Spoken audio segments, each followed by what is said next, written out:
ভারতের বিপক্ষে টি-20-তে ৮১ রানের ইনিংস দিয়ে নাঈম শেখের উত্থান। পরবর্তীতে ধারাবাহিকতার অভাবে লম্বা সময় টিকতে পারেননি। আসা যাওয়ার মধ্যে থেকে খেলেছেন ৮ ওডিআই, ৩৫ টি-20 আর ১ টেস্ট। জাতীয় দলের হয়ে সবশেষ খেলেন ২০২৩-এর সেপ্টেম্বরে। ক্যারিয়ারের খারাপ সময় ঘাটতির জায়গা নিয়ে কাজ করেছেন নাঈম। গত কয়েক বছরে ঘরোয়া ক্রিকেটে সবচেয়ে ধারাবাহিক পারফর্মার তিনি।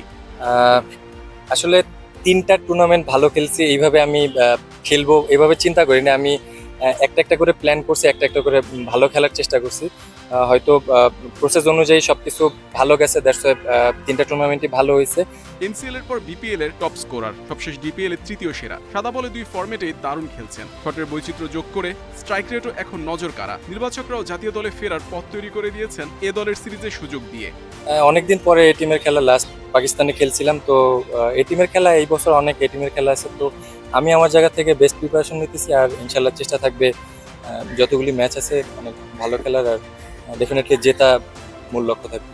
জাতীয় দল থেকে বাদ পড়া ক্রিকেটাররা অনেক সময় থাকেন আড়ালে, বোর্ডের পক্ষ থেকেও খুব বেশি নজরদারি থাকে না। সেটা নিয়ে আক্ষেপ নাঈমের। আমি মনে করি অবশ্যই 100% হওয়া উচিত। আমাদের আছে হয়তো স্পেসিফিক বোর্ডের একটা থাকা উচিত, যে প্লেয়াররা এইখানে এটা ন্যাশনাল টিম শেষ করে এই জায়গাটা থাকলে মেবি ভালো।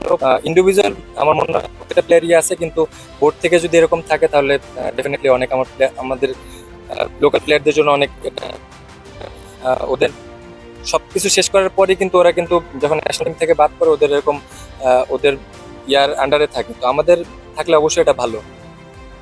নিউজিল্যান্ডের বিপক্ষে ৩ ওয়ানডের সিরিজ খেলতে বৃহস্পতিবার সিলেট যাবে বাংলাদেশ এ দল। ওপেনার নাঈমের উপর থাকবে স্পটলাইট।